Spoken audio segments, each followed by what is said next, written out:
ಶಿರೂರು ಗುಡ್ಡ ಕುಸಿತದ ಬಳಿ ಕಾರ್ಯಾಚರಣೆ ಮುಂದುವರೆದಿದೆ. ಮತ್ತೊಂದು ಕಡೆ ಈ ಕಾರ್ಯಾಚರಣೆ ಮಾಡಿದಂತಹ ಮಣ್ಣನ್ನ ಬೇರೆ ಕಡೆ ಏನು ಸ್ಥಳಾಂತರ ಮಾಡ್ತಾ ಇದ್ದಾರೋ ಆ ಒಂದು ಸ್ಥಳಾಂತರ ಮಾಡ್ತಾ ಇರುವಂತಹ ಮಣ್ಣು ಈಗ ಕೆಸರುಗದ್ದೆಯಾಗಿದೆ.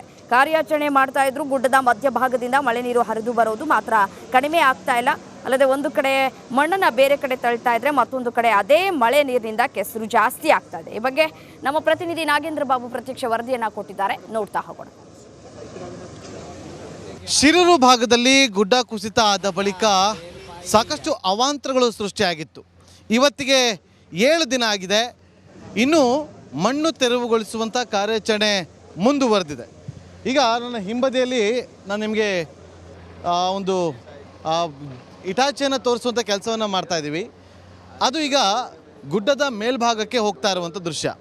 ಮತ್ತೊಂದು ಭಾಗವನ್ನು ತೋರಿಸ್ತೀನಿ. ಈಗ ನೋಡಿ, ಅಲ್ಲಿ ಅದು ಆ ಜಾಗದಲ್ಲಿ ಗುಡ್ಡ ಕುಸಿತ ಆಗಿರೋದು. ಸಾಕಷ್ಟು JCBಗಳ ಮೂಲಕ ಕಾರ್ಯಾಚರಣೆ ಆಗ್ತಾ ಇದೆ. ಸುಮಾರು 7-8 JCBಗಳು ಅಲ್ಲಿ ಕಾರ್ಯಾಚರಣೆಯನ್ನು ನಡೆಸ್ತಾ ಇದೆ. ನೋಡಿ, ಈಗ ಅಲ್ಲಿ ಕೆಂಪು ಕಲರ್ JCBಯಲ್ಲಿ ಮಣ್ಣನ್ನು ಎತ್ತುವಂಥ ಕೆಲಸ ಆಗ್ತಿದ್ದಿಲ್ಲ. ಅದೇ ಜಾಗದಲ್ಲಿ ಅರ್ಜುನ್ ಇದ್ದಂಥ ಲಾರಿ ಇದೆ ಅಂತೇಳಿ, ಬೆಂಜ್ ಲಾರಿ ಇರೋದು ಮಾಲೀಕರು ತಿಳಿಸಿರುವಂಥ ಮಾಹಿತಿ. GPS ಆ ಒಂದು ಜಾಗಕ್ಕೆ ತೋರಿಸ್ತಾ ಇದೆ, GPS ಟ್ರ್ಯಾಕರ್ ಮೂಲಕ ಅಲ್ಲಿ ನಮಗೆ ಸಿಗ್ತಾ ಇದೆ ಅಂತೇಳಿ. ಹಾಗಾಗಿ ಅಲ್ಲಿ ಕಾರ್ಯಾಚರಣೆಯನ್ನು ಭರದಿಂದ ಸಾಗಿಸಲಾಗ್ತಾ ಇದೆ. ಅಲ್ಲಿರುವಂಥ ಅವಶೇಷಗಳನ್ನು ತೆರವು ಮಾಡುವಂಥ ಕೆಲಸಗಳು ಮಾಡಲಾಗ್ತಾ ಇದೆ. ಅದೇ ಜಾಗದಲ್ಲಿ ಟ್ರಕ್ ಇರಬಹುದು ಅನ್ನುವ ಅನುಮಾನದ ಆಧಾರದಲ್ಲಿ ಈಗ ಕಾರ್ಯಾಚರಣೆಯನ್ನು ಮುಂದುವರಿಸಿರುವಂಥದ್ದು. ನಾವೀಗ ಆ ಗುಡ್ಡವನ್ನು ಗಮನಿಸ್ತಾ ಇದ್ದೀವಿ. ಆ ಗುಡ್ಡದ ಮೇಲ್ಭಾಗದಿಂದ ನೀರು ಹರಿದು ಬರ್ತಾ ಇದೆ. ಮಳೆ ಬಂದಾಗ ಮಳೆ ನೀರು ಅದರಲ್ಲಿ ಗುಡ್ಡದ ಮಧ್ಯಭಾಗದಿಂದ ಹರಿಯುವಂಥ ಒಂದು ದೃಶ್ಯವನ್ನು ಕೂಡ ನಾವು ಸಾಕಷ್ಟು ಬಾರಿ ಗಮನಿಸಿದ್ವಿ. ಈಗ ಆ ಗುಡ್ಡ ಬಳಿ ಕಾರ್ಯಾಚರಣೆ ಆಗ್ತಾ ಇರೋದಕ್ಕೂ ಈ ಒಂದು JCB ಮೇಲಕ್ಕೆ ಹೋಗ್ತಾ ಇರೋದಕ್ಕೂ ಒಂದು ಕಾರಣ ಇದೆ. ನೋಡಿ, ಈಗ ಇದು ಕಂಪ್ಲೀಟಾಗಿ ಗುಡ್ಡದ ಮೇಲೆ ಹೋಗಿ ಆ ಮೂಲಕ ಅಲ್ಲಿ ಟ್ರೆಂಚನ್ನು ಹೊಡೆಯುವ ಮೂಲಕ ಅಲ್ಲಿಗೆ ಹೋಗ್ತಾ ಇರುವಂಥ ನೀರನ್ನು ಈ ಭಾಗಕ್ಕೆ ಬಿಡುವಂಥ ಕೆಲಸಕ್ಕೆ ಈಗ ಇದು ಒಂದು JCBಯನ್ನು ಮೇಲಕ್ಕೆ ಕಳುಹಿಸಿಕೊಡುವಂಥ ಕೆಲಸಗಳಾಗ್ತಾ ಇದೆ. ಆದಷ್ಟು ಬೇಗ ಅರ್ಜುನ್ ಬದುಕಿ ಬರಲಿ, ಜೊತೆಗೆ ಇನ್ನಿಬ್ಬರು ಕೂಡ ಏನು ನಾಪತ್ತೆ ಆಗಿದ್ದಾರೆ, ಅವರು ಕೂಡ ಆದಷ್ಟು ಬೇಗ ಸಿಗಲಿ ಅಂತೇಳಿ ಪ್ರತಿಯೊಬ್ಬರು ಕೂಡ ಆಶಿಸ್ತಾ ಇದ್ದಾರೆ. ರಿಪಬ್ಲಿಕ್ ಕನ್ನಡದ ಆಶಯ ಕೂಡ ಅದೇ ಆಗಿದೆ, ಆದಷ್ಟು ಬೇಗ ಅರ್ಜುನ್ ಬದುಕಿ ಬರಲಿ ಅಂತೇಳಿ. ಕ್ಯಾಮ್ರಾ ಪರ್ಸನ್ ರಾಕೇಶ್ ಜೊತೆ ನಾಗೇಂದ್ರ ಬಾಬು, ರಿಪಬ್ಲಿಕ್ ಕನ್ನಡ, ಉತ್ತರ ಕನ್ನಡ ಜಿಲ್ಲೆ. ನೋಡಿ, ಅರ್ಜುನನ ಬಗ್ಗೆ ಈಗ ತಾನೇ ಮಾಹಿತಿ ಕೊಡ್ತಾ ಇದ್ರು ನನ್ನ ಸಹೋದ್ಯೋಗಿ ನಾಗೇಂದ್ರ ಬಾಬು. ಬಟ್ ಅರ್ಜುನ ಮಾತ್ರ ಅಲ್ಲ, ನಮ್ಮವರು ಕೂಡ 3 ಸಿಲುಕಾಕಿಕೊಂಡಿದ್ದಾರೆ, ಅವರನ್ನ ಕೂಡ ಹುಡುಕಿ ಕೊಡಿ. ಬರೀ ಅರ್ಜುನ ಮಾತ್ರ ಅಲ್ಲ, ನಮ್ಮವರು ಕೂಡ ಸಿಲುಕಾಕಿಕೊಂಡಿದ್ದಾರೆ ಅಂತ ಕುಟುಂಬಸ್ಥರು ಮುಂದೆ ಬಂದು ತಮ್ಮ ಅಳಲು ತೋಡ್ಕೊಳ್ತಿದ್ದಾರೆ. ಕಾರವಾರದಲ್ಲಿ ಗುಡ್ಡ ಗಂಡಾಂತರದ ನೋವಿನ ಕಥೆ ಇದು. ಈಗಾಗಲೇ ಮಣ್ಣಿನ ಅಡಿಯಲ್ಲಿ ಸಿಲುಕಾಕಿಕೊಂಡಿದ್ದಾರೆ ಅರ್ಜುನ್ ಅವರ ಹುಡುಕಾಟ ಈಗ ಆಗ್ತಾ ಇದೆ. ಕಾರ್ಯಾಚರಣೆ ನಿರಂತರವಾಗಿ ಸ್ಥಳದಲ್ಲಾಗ್ತಾ ಇದೆ. ಅವರು ಕೇರಳ ಮೂಲದವರು, ಲಾರಿ ಚಾಲಕ. ಆದ್ರೆ ರಾಜ್ಯದ 3 ಭಾರೀ ಮಳೆಯಲ್ಲೇ ಸಿಲುಕಾಕಿಕೊಂಡಿದ್ದಾರೆ. ಲೋಕೇಶ್, ಜಗನ್ನಾಥ್, ಸನ್ನಿಗೌಡ ನಾಪತ್ತೆಯಾಗಿದ್ದಾರೆ. ನಮ್ಮವರನ್ನ ಕೂಡ ಹುಡುಕಿ ಕೊಡಿ ಅಂತ ಕುಟುಂಬಸ್ಥರು ಕಣ್ಣೀರು ಹಾಕ್ತಿದ್ದಾರೆ. ಬರೀ ಅರ್ಜುನ ಮಾತ್ರ ಅಲ್ಲ, ನಮ್ಮವರು 3 ಸಿಲುಕಾಕಿಕೊಂಡಿದ್ದಾರೆ. ಲಾರಿ ಚಾಲಕ ಅರ್ಜುನ್, ಕೇರಳ ಮೂಲದವರು. ಅವರ ಹುಡುಕಾಟ ನಿರಂತರವಾಗಿ ಸ್ಥಳದಲ್ಲಿ ಆಗ್ತಾ ಇದೆ. ಬಟ್ ಕಾರ್ಯಾಚರಣೆಗೆ ಕೆಲ ಅಡೆತಡೆಗಳು ಕೂಡ ಆಗ್ತಾ ಇದೆ. ಒಂದು ಮಣ್ಣಿನ ವಿಚಾರ, ಮತ್ತೊಂದು ಕಡೆ ನಿರಂತರ ಮಳೆ. ಬೇಗ ಆಗದು ಲಾರಿ ಚಾಲಕನನ್ನ ಹುಡುಕಿ ಕೊಡಬೇಕು ಅಂತ ಕೇರಳದಲ್ಲಿ ನಮ್ಮವರು ಸಿಲುಕಾಕಿಕೊಂಡಿದ್ದಾರೆ. ಅವರು ಹುಡುಕೋ ಪ್ರಯತ್ನ ಆಗ್ತಾ ಇಲ್ಲ, ಸರಿಯಾಗಿ ಕಾರ್ಯಾಚರಣೆ ಆಗ್ತಾ ಇಲ್ಲ ಅಂತ ಹೋರಾಟ, ಪ್ರತಿಭಟನೆ ಎಲ್ಲ ಆಗ್ತಾ ಇದೆ. ಇಂಥದ್ದೊಂದು ಗಂಭೀರ ಆರೋಪ. ಆದ್ರೆ ವಾಸ್ತವ ಪರಿಸ್ಥಿತಿ ಅರ್ಥ ಮಾಡ್ಕೊಳ್ಬೇಕಾಗುತ್ತೆ. ರಾತ್ರಿ ಮಾತಾಡ್ಬೇಕಾದ್ರೆ ನೀವು ಒಂದು ಮಾತನ್ನು ಹೇಳಿದ್ರಿ, ನಾವು ಮಾನವೀಯತೆ ದೃಷ್ಟಿಯಿಂದ ನಾವು ಅರ್ಜುನ್ ಜೊತೆಗೆ ನಮ್ಮವರು ಕೂಡ 2 ಇದ್ದಾರೆ, ಅವ್ರನ್ನೂ ಕೂಡ ಹುಡುಕಾಟವನ್ನು ನಡೆಸ್ತಾ ಇದ್ದೀವಿ ಅಂತೇಳಿ. ಈಗ ಒಬ್ಬರು ಕಂಪ್ಲೇಂಟ್ ಕೊಟ್ಟಿದ್ದಾರೆ, ನನ್ನ ಮಗ ಲೋಕೇಶ್ ಅಂತೇಳಿ ಇಲ್ಲೇ ಇದ್ದ, ಆತ ಕೂಡ ಈಗ ಕಾಣ್ತಾ ಇಲ್ಲ, 5 ದಿನ ಅವನು ನಾಟ್ ರೀಚಬಲ್ ಆಗಿದೆ ಅಂತೇಳಿ. ಈಗ ಎಷ್ಟು ಜನ ಟೋಟಲ್ ಈಗ ನಾಪತ್ತೆ ಆಗಿದ್ದಾರೆ, ಆ ಬಗ್ಗೆ ಏನು ಮಾಹಿತಿ ಸಿಕ್ಕಿದೆ, ಹೇಗೆ ನಡೀತಾ ಇದೆ ಆಪರೇಷನ್? ಇನ್ನು ಕನ್ಫರ್ಮ್ಡ್ ನಮ್ಮ ಪ್ರಕಾರ ಲೆಕ್ಕ ಸಿಕ್ಕಿರುವಂಥದ್ದು ಇನ್ನು 3 ಮಿಸ್ಸಿಂಗ್ ಇದ್ದಾರೆ ಅರ್ಜುನ್ ಜೊತೆಗೆ. ಹೌದು, ಆದರೆ ಬಿಟ್ಟು ಬೇರೆ ಯಾರಾದರೂ ಮಿಸ್ಸಿಂಗ್ ಆಗಿದ್ದಾರೆ ಅಂದರೆ ಅದಕ್ಕೆ ಪೊಲೀಸ್ ಒಂದು ಸಿಸ್ಟಮ್ ಇದೆ ಮಿಸ್ಸಿಂಗ್ ಪರ್ಸನ್ಸನ್ನು ಟ್ರೇಸ್ ಮಾಡಲಿಕ್ಕೆ. ಆದರೂ ಅವ್ರೇನಾದರೂ ಇದರಲ್ಲಿ ಇನ್ವಾಲ್ವ್ ಇದ್ದಾರೋ, ಬೇರೆ ಎಲ್ಲಾದರೂ ಏನಾದರೂ ಆಗಿದೆಯಾ ಅದನ್ನು ಕೂಡ ನಾವು ತನಿಖೆ ಮುಖಾಂತರ ಚೆಕ್ ಮಾಡ್ತೇವೆ. ಯಾವುದನ್ನು ನಾವು ಶಿರೂರು ಗುಡ್ಡ ಕುಸಿತದ ಬಳಿ ಕಾರ್ಯಾಚರಣೆ ಮುಂದುವರೆದಿದೆ. ಮತ್ತೊಂದು ಕಡೆ ಈ ಕಾರ್ಯಾಚರಣೆ ಮಾಡಿದಂತಹ ಮಣ್ಣನ್ನ ಬೇರೆ ಕಡೆ ಏನು ಸ್ಥಳಾಂತರ ಮಾಡ್ತಾ ಇದ್ದಾರೋ ಆ ಒಂದು ಸ್ಥಳಾಂತರ ಮಾಡ್ತಾ ಇರುವಂತಹ ಮಣ್ಣು ಈಗ ಕೆಸರುಗದ್ದೆಯಾಗಿದೆ. ಕಾರ್ಯಾಚರಣೆ ಮಾಡ್ತಾ ಇದ್ರು ಗುಡ್ಡದ ಮಧ್ಯಭಾಗದಿಂದ ಮಳೆ ನೀರು ಹರಿದು ಬರೋದು ಮಾತ್ರ ಕಡಿಮೆ ಆಗ್ತಾ ಇಲ್ಲ. ಅಲ್ಲದೆ ಒಂದು ಕಡೆ ಮಣ್ಣನ್ನು ಬೇರೆ ಕಡೆ ತಳ್ತಾ ಇದ್ರೆ ಮತ್ತೊಂದು ಕಡೆ ಅದೇ ಮಳೆ ನೀರಿನಿಂದ ಕೆಸರು ಜಾಸ್ತಿ ಆಗ್ತಾ ಇದೆ. ಈ ಬಗ್ಗೆ ನಮ್ಮ ಪ್ರತಿನಿಧಿ ನಾಗೇಂದ್ರ ಬಾಬು ಪ್ರತ್ಯಕ್ಷ ವರದಿಯನ್ನು ಕೊಟ್ಟಿದ್ದಾರೆ, ನೋಡ್ತಾ ಹೋಗೋಣ. ಶಿರೂರು ಭಾಗದಲ್ಲಿ ಗುಡ್ಡ ಕುಸಿತ ಆದ ಬಳಿಕ ಸಾಕಷ್ಟು ಅವಾಂತರಗಳು ಸೃಷ್ಟಿಯಾಗಿತ್ತು. ಇವತ್ತಿಗೆ 7 ದಿನ ಆಗಿದೆ.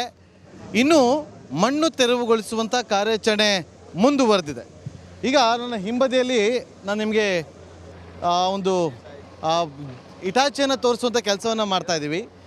ಅದು ಈಗ ಗುಡ್ಡದ ಮೇಲ್ಭಾಗಕ್ಕೆ ಹೋಗ್ತಾ ಇರುವಂಥ ದೃಶ್ಯ. ಮತ್ತೊಂದು ಭಾಗವನ್ನು ತೋರಿಸ್ತೀನಿ. ಈಗ ನೋಡಿ, ಅಲ್ಲಿ ಅದು ಆ ಜಾಗದಲ್ಲಿ ಗುಡ್ಡ ಕುಸಿತ ಆಗಿರೋದು. ಸಾಕಷ್ಟು JCBಗಳ ಮೂಲಕ ಕಾರ್ಯಾಚರಣೆ ಆಗ್ತಾ ಇದೆ. ಸುಮಾರು 7-8 JCBಗಳು ಅಲ್ಲಿ ಕಾರ್ಯಾಚರಣೆಯನ್ನು ನಡೆಸ್ತಾ ಇದೆ. ನೋಡಿ, ಈಗ ಅಲ್ಲಿ ಕೆಂಪು ಕಲರ್ JCBಯಲ್ಲಿ ಮಣ್ಣನ್ನು ಎತ್ತುವಂಥ ಕೆಲಸ ಆಗ್ತಿದ್ದಿಲ್ಲ. ಅದೇ ಜಾಗದಲ್ಲಿ ಅರ್ಜುನ್ ಇದ್ದಂಥ ಲಾರಿ ಇದೆ ಅಂತೇಳಿ, ಬೆಂಜ್ ಲಾರಿ ಇರೋದು ಮಾಲೀಕರು ತಿಳಿಸಿರುವಂಥ ಮಾಹಿತಿ. GPS ಆ ಒಂದು ಜಾಗಕ್ಕೆ ತೋರಿಸ್ತಾ ಇದೆ, GPS ಟ್ರ್ಯಾಕರ್ ಮೂಲಕ ಅಲ್ಲಿ ನಮಗೆ ಸಿಗ್ತಾ ಇದೆ ಅಂತೇಳಿ. ಹಾಗಾಗಿ ಅಲ್ಲಿ ಕಾರ್ಯಾಚರಣೆಯನ್ನು ಭರದಿಂದ ಸಾಗಿಸಲಾಗ್ತಾ ಇದೆ. ಅಲ್ಲಿರುವಂಥ ಅವಶೇಷಗಳನ್ನು ತೆರವು ಮಾಡುವಂಥ ಕೆಲಸಗಳು ಮಾಡಲಾಗ್ತಾ ಇದೆ. ಅದೇ ಜಾಗದಲ್ಲಿ ಟ್ರಕ್ ಇರಬಹುದು ಅನ್ನುವ ಅನುಮಾನದ ಆಧಾರದಲ್ಲಿ ಈಗ ಕಾರ್ಯಾಚರಣೆಯನ್ನು ಮುಂದುವರಿಸಿರುವಂಥದ್ದು. ನಾವೀಗ ಆ ಗುಡ್ಡವನ್ನು ಗಮನಿಸ್ತಾ ಇದ್ದೀವಿ. ಆ ಗುಡ್ಡದ ಮೇಲ್ಭಾಗದಿಂದ ನೀರು ಹರಿದು ಬರ್ತಾ ಇದೆ. ಮಳೆ ಬಂದಾಗ ಮಳೆ ನೀರು ಅದರಲ್ಲಿ ಗುಡ್ಡದ ಮಧ್ಯಭಾಗದಿಂದ ಹರಿಯುವಂಥ ಒಂದು ದೃಶ್ಯವನ್ನು ಕೂಡ ನಾವು ಸಾಕಷ್ಟು ಬಾರಿ ಗಮನಿಸಿದ್ವಿ. ಈಗ ಆ ಗುಡ್ಡ ಬಳಿ ಕಾರ್ಯಾಚರಣೆ ಆಗ್ತಾ ಇರೋದಕ್ಕೂ ಈ ಒಂದು JCB ಮೇಲಕ್ಕೆ ಹೋಗ್ತಾ ಇರೋದಕ್ಕೂ ಒಂದು ಕಾರಣ ಇದೆ. ನೋಡಿ, ಈಗ ಇದು ಕಂಪ್ಲೀಟಾಗಿ ಗುಡ್ಡದ ಮೇಲೆ ಹೋಗಿ ಆ ಮೂಲಕ ಅಲ್ಲಿ ಟ್ರೆಂಚನ್ನು ಹೊಡೆಯುವ ಮೂಲಕ ಅಲ್ಲಿಗೆ ಹೋಗ್ತಾ ಇರುವಂಥ ನೀರನ್ನು ಈ ಭಾಗಕ್ಕೆ ಬಿಡುವಂಥ ಕೆಲಸಕ್ಕೆ ಈಗ ಇದು ಒಂದು JCBಯನ್ನು ಮೇಲಕ್ಕೆ ಕಳುಹಿಸಿಕೊಡುವಂಥ ಕೆಲಸಗಳಾಗ್ತಾ ಇದೆ. ಆದಷ್ಟು ಬೇಗ ಅರ್ಜುನ್ ಬದುಕಿ ಬರಲಿ, ಜೊತೆಗೆ ಇನ್ನಿಬ್ಬರು ಕೂಡ ಏನು ನಾಪತ್ತೆ ಆಗಿದ್ದಾರೆ, ಅವರು ಕೂಡ ಆದಷ್ಟು ಬೇಗ ಸಿಗಲಿ ಅಂತೇಳಿ ಪ್ರತಿಯೊಬ್ಬರು ಕೂಡ ಆಶಿಸ್ತಾ ಇದ್ದಾರೆ. ರಿಪಬ್ಲಿಕ್ ಕನ್ನಡದ ಆಶಯ ಕೂಡ ಅದೇ ಆಗಿದೆ, ಆದಷ್ಟು ಬೇಗ ಅರ್ಜುನ್ ಬದುಕಿ ಬರಲಿ ಅಂತೇಳಿ. ಕ್ಯಾಮ್ರಾ ಪರ್ಸನ್ ರಾಕೇಶ್ ಜೊತೆ ನಾಗೇಂದ್ರ ಬಾಬು, ರಿಪಬ್ಲಿಕ್ ಕನ್ನಡ, ಉತ್ತರ ಕನ್ನಡ ಜಿಲ್ಲೆ. ನೋಡಿ, ಅರ್ಜುನನ ಬಗ್ಗೆ ಈಗ ತಾನೇ ಮಾಹಿತಿ ಕೊಡ್ತಾ ಇದ್ರು ನನ್ನ ಸಹೋದ್ಯೋಗಿ ನಾಗೇಂದ್ರ ಬಾಬು. ಬಟ್ ಅರ್ಜುನ ಮಾತ್ರ ಅಲ್ಲ, ನಮ್ಮವರು ಕೂಡ 3 ಸಿಲುಕಾಕಿಕೊಂಡಿದ್ದಾರೆ, ಅವರನ್ನ ಕೂಡ ಹುಡುಕಿ ಕೊಡಿ. ಬರೀ ಅರ್ಜುನ ಮಾತ್ರ ಅಲ್ಲ, ನಮ್ಮವರು ಕೂಡ ಸಿಲುಕಾಕಿಕೊಂಡಿದ್ದಾರೆ ಅಂತ ಕುಟುಂಬಸ್ಥರು ಮುಂದೆ ಬಂದು ತಮ್ಮ ಅಳಲು ತೋಡ್ಕೊಳ್ತಿದ್ದಾರೆ. ಕಾರವಾರದಲ್ಲಿ ಗುಡ್ಡ ಗಂಡಾಂತರದ ನೋವಿನ ಕಥೆ ಇದು. ಈಗಾಗಲೇ ಮಣ್ಣಿನ ಅಡಿಯಲ್ಲಿ ಸಿಲುಕಾಕಿಕೊಂಡಿದ್ದಾರೆ ಅರ್ಜುನ್ ಅವರ ಹುಡುಕಾಟ ಈಗ ಆಗ್ತಾ ಇದೆ. ಕಾರ್ಯಾಚರಣೆ ನಿರಂತರವಾಗಿ ಸ್ಥಳದಲ್ಲಿ ಆಗ್ತಾ ಇದೆ. ಅವರು ಕೇರಳ ಮೂಲದವರು, ಲಾರಿ ಚಾಲಕ. ಆದ್ರೆ ರಾಜ್ಯದ 3 ಭಾರೀ ಮಳೆಯಲ್ಲೇ ಸಿಲುಕಾಕಿಕೊಂಡಿದ್ದಾರೆ. ಲೋಕೇಶ್, ಜಗನ್ನಾಥ್, ಸನ್ನಿಗೌಡ ನಾಪತ್ತೆಯಾಗಿದ್ದಾರೆ. ನಮ್ಮವರನ್ನ ಕೂಡ ಹುಡುಕಿ ಕೊಡಿ ಅಂತ ಕುಟುಂಬಸ್ಥರು ಕಣ್ಣೀರು ಹಾಕ್ತಿದ್ದಾರೆ. ಬರೀ ಅರ್ಜುನ ಮಾತ್ರ ಅಲ್ಲ, ನಮ್ಮವರು 3 ಸಿಲುಕಾಕಿಕೊಂಡಿದ್ದಾರೆ. ಲಾರಿ ಚಾಲಕ ಅರ್ಜುನ್, ಕೇರಳ ಮೂಲದವರು. ಅವರ ಹುಡುಕಾಟ ನಿರಂತರವಾಗಿ ಸ್ಥಳದಲ್ಲಿ ಆಗ್ತಾ ಇದೆ. ಬಟ್ ಕಾರ್ಯಾಚರಣೆಗೆ ಕೆಲ ಅಡೆತಡೆಗಳು ಕೂಡ ಆಗ್ತಾ ಇದೆ. ಒಂದು ಮಣ್ಣಿನ ವಿಚಾರ, ಮತ್ತೊಂದು ಕಡೆ ನಿರಂತರ ಮಳೆ. ಬೇಗ ಆಗೋದು ಲಾರಿ ಚಾಲಕನನ್ನ ಹುಡುಕಿ ಕೊಡಬೇಕು ಅಂತ ಕೇರಳದಲ್ಲಿ ನಮ್ಮವರು ಸಿಲುಕಾಕಿಕೊಂಡಿದ್ದಾರೆ. ಅವರು ಹುಡುಕೋ ಪ್ರಯತ್ನ ಆಗ್ತಾ ಇಲ್ಲ, ಸರಿಯಾಗಿ ಕಾರ್ಯಾಚರಣೆ ಆಗ್ತಾ ಇಲ್ಲ ಅಂತ ಹೋರಾಟ, ಪ್ರತಿಭಟನೆ ಎಲ್ಲ ಆಗ್ತಾ ಇದೆ. ಇಂಥದ್ದೊಂದು ಗಂಭೀರ ಆರೋಪ. ಆದ್ರೆ ವಾಸ್ತವ ಪರಿಸ್ಥಿತಿ ಅರ್ಥ ಮಾಡ್ಕೊಳ್ಬೇಕಾಗುತ್ತೆ. ರಾತ್ರಿ ಮಾತಾಡ್ಬೇಕಾದ್ರೆ ನೀವು ಒಂದು ಮಾತನ್ನ ಹೇಳಿದ್ರಿ, ನಾವು ಮಾನವೀಯತೆ ದೃಷ್ಟಿಯಿಂದ ನಾವು ಅರ್ಜುನ್ ಜೊತೆಗೆ ನಮ್ಮವರು ಕೂಡ 2 ಇದ್ದಾರೆ, ಅವ್ರನ್ನೂ ಕೂಡ ಹುಡುಕಾಟವನ್ನು ನಡೆಸ್ತಾ ಇದ್ದೀವಿ ಅಂತೇಳಿ. ಈಗ ಒಬ್ಬರು ಕಂಪ್ಲೇಂಟ್ ಕೊಟ್ಟಿದ್ದಾರೆ, ನನ್ನ ಮಗ ಲೋಕೇಶ್ ಅಂತೇಳಿ ಇಲ್ಲೇ ಇದ್ದ, ಆತ ಕೂಡ ಈಗ ಕಾಣ್ತಾ ಇಲ್ಲ, 5 ದಿನದಿಂದ ಅವನು ನಾಟ್ ರೀಚಬಲ್ ಆಗಿದೆ ಅಂತೇಳಿ. ಈಗ ಎಷ್ಟು ಜನ ಟೋಟಲ್ ಈಗ ನಾಪತ್ತೆ ಆಗಿದ್ದಾರೆ, ಆ ಬಗ್ಗೆ ಏನು ಮಾಹಿತಿ ಸಿಕ್ಕಿದೆ, ಹೇಗೆ ನಡೀತಾ ಇದೆ ಆಪರೇಷನ್? ಇನ್ನು ಕನ್ಫರ್ಮ್ಡ್ ನಮ್ಮ ಪ್ರಕಾರ ಲೆಕ್ಕ ಸಿಕ್ಕಿರುವಂಥದ್ದು ಇನ್ನು 3 ಮಿಸ್ಸಿಂಗ್ ಇದ್ದಾರೆ ಅರ್ಜುನ್ ಜೊತೆಗೆ. ಹೌದು, ಆದರೆ ಬಿಟ್ಟು ಬೇರೆ ಯಾರಾದರೂ ಮಿಸ್ಸಿಂಗ್ ಆಗಿದ್ದಾರೆ ಅಂದರೆ ಅದಕ್ಕೆ ಪೊಲೀಸ್ ಒಂದು ಸಿಸ್ಟಮ್ ಇದೆ ಮಿಸ್ಸಿಂಗ್ ಪರ್ಸನ್ಸನ್ನು ಟ್ರೇಸ್ ಮಾಡಲಿಕ್ಕೆ. ಆದರೂ ಅವ್ರೇನಾದರೂ ಇದರಲ್ಲಿ ಇನ್ವಾಲ್ವ್ ಇದ್ದಾರೋ, ಬೇರೆ ಎಲ್ಲಾದರೂ ಏನಾದರೂ ಆಗಿದೆಯಾ ಅದನ್ನು ಕೂಡ ನಾವು ತನಿಖೆ ಮುಖಾಂತರ ಚೆಕ್ ಮಾಡ್ತೇವೆ. ಯಾವುದನ್ನು ನಾವು